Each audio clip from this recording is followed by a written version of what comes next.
বিশ্বকাপের ইতিহাসে প্রতিদিন জন্ম নেয় নতুন নতুন রূপকথা। আর এবার 2026 ফুটবল বিশ্বকাপে এইরকমই এক রূপকথার জন্ম দিতে চলেছে ক্যারিবিয়ান সাগরের এক অত্যন্ত ছোট্ট দ্বীপরাষ্ট্র কুরাসাও। মাত্র 1.5 লক্ষ জনসংখ্যা এবং 171 বর্গমাইলের এই ক্ষুদ্র দেশটি আইসল্যান্ডকে টপকে ফিফা বিশ্বকাপের ইতিহাসে যোগ্যতা অর্জনকারী ক্ষুদ্রতম দেশ হিসেবে এক নতুন রেকর্ড গড়তে চলেছে। প্রবীণ এবং অত্যন্ত অভিজ্ঞ কোচ ডিক অ্যাডভোকাটের হাত ধরে 2026 সালে বিশ্বকাপে অভিষেক ঘটাতে প্রস্তুত তারা। একটা ছোট্ট দেশেও তারা আজ গোটা বিশ্বের সামনে প্রমাণ করে দেখিয়ে দিয়েছে স্বপ্ন দেখার সাহস এবং সঠিক পরিকল্পনা থাকলে অসম্ভবকেও সম্ভব করা যায়। তাহলে চলুন আজকের ভিডিওতে দেখে নেওয়া যাক কিভাবে কুরাসাও নিজেদের এই স্বপ্নের জার্নি সফল করলো। নেদারল্যান্ডস অ্যান্টিলেসের পতনের পর 2011 সালে কুরাসাও স্বাধীনভাবে ফিফার সদস্যপদ লাভ করে। তারপর থেকে এই জাতীয় দলের গ্রাফ কেবলই ওপরের দিকেই উঠেছে। তারা ধীরে ধীরে নিজেদের কনফাকাফ অঞ্চলের এক অন্যতম উঠতি শক্তি হিসেবে প্রতিষ্ঠিত করেছে। 2017 সাল থেকে তারা 3 বার কনফাকাফ গোল্ড কাপে খেলার যোগ্যতা অর্জন করেছে এবং 2019 সালে রীতিমতো কোয়ার্টার ফাইনালে পৌঁছে বিশ্ব ফুটবল মহলকে চমকেও দিয়েছিল কুরাসাও। এখন তাদের একমাত্র লক্ষ্যই হল বিশ্বমঞ্চে সেই জাদুর পুনরাবৃত্তি ঘটানো। ব্লু ওয়েভ নামে পরিচিত এই দলটি ইউরোপের বিভিন্ন লিগে খেলার ডাচ বংশোদ্ভূত প্রতিভাবান খেলোয়াড়দের নিয়ে গঠিত। লিয়ান্দ্রো এবং জুনিনহো বাকুনা, জুর্গেন লোকাডিয়া এবং আর্মান্দো ওবিস্পোর মতো তারকা খেলোয়াড়দের নিয়ে এই দল দৃঢ় প্রতিজ্ঞ যে তাদের এই স্বপ্নের দৌড় এখনই থামার নয়। কোচ অ্যাডভোকাটের রণনীতির একটা গুরুত্বপূর্ণ অংশ হলেন দলের 34 বছর বয়সী অধিনায়ক লিয়ান্দ্রো বাকুনা।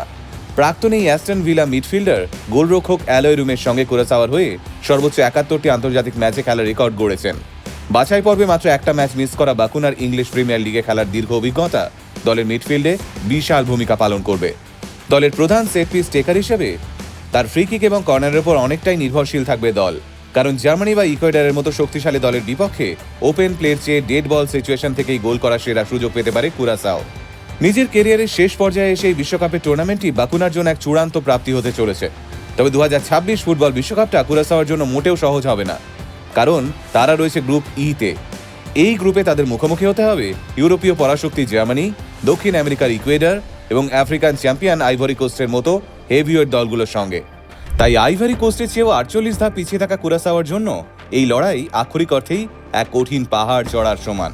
বিশেষ করে 4 বারের বিশ্ব চ্যাম্পিয়ন জার্মানির বিরুদ্ধে প্রথম ম্যাচটা তাদের জন্য এক চরম মানসিক এবং কৌশলগত পরীক্ষা হতে চলেছে।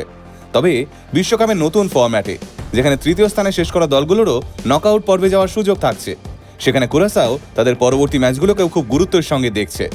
সব মিলিয়ে দেখতে গেলে কুরাসাও টিম ছোট্ট এই ক্যারিবিয়ান দেশ হিসেবে নিজেকে বিশ্বকাপের ময়দানে এক দারুণ জায়গায় দাঁড় করাতে পেরেছে। হয়তো তারা জার্মানির মতো দলের সঙ্গে লড়াই করে বিশ্বকাপ জিততে পারবে না, কিন্তু তাদের এই অদম্য জেদ এবং বিশ্বমঞ্চে পৌঁছানোর চেষ্টাকে কুর্নিশ জানানোর প্রয়োজন আছে বইকি। আর এখানেই বারবার ঘুরে ফিরে আসে আমাদের ভারতের কথা। মাত্র 1.5 লক্ষ মানুষের দেশ কুরাসাও যখন উন্নত পরিকাঠামো তৈরি করে বিশ্বকাপ খেলতে পারে, তখন 140 কোটির ভারত কেন পারে না? ভারতে কেন ফুটবলের সেই উন্মাদনা থাকলেও সঠিক চর্চা নেই? এর অন্যতম প্রধান কারণ হলো ভারতের ফুটবল পরিকাঠামো এবং সর্বভারতীয় ফুটবল ফেডারেশন বা AIFF এর সদিচ্ছা ও সঠিক বিনিয়োগের অভাব। গ্রাসরুট লেভেলে ফুটবলের পিছনে যে পরিমাণ অর্থ এবং সময় ইনভেস্ট করা উচিত, ভারতে তা কখনোই সেভাবে হয় না।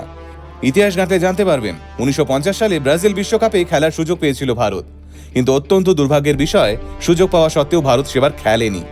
কারণ হিসেবে কখনো খালি পায়ে খেলার নিয়মের কথা বলা হয়, কখনো বা বলা হয় যাতায়াতের খরচের অভাব বা বৈদেশিক মুদ্রার সংকট। তবে সব থেকে বড় সত্যিটা হলো তৎকালীন ফেডারেশনের কর্তাদের দূরদৃষ্টির অভাব। তারা ফুটবল বিশ্বকাপের থেকে অলিম্পিককে বেশি গুরুত্ব দিয়েছিলেন।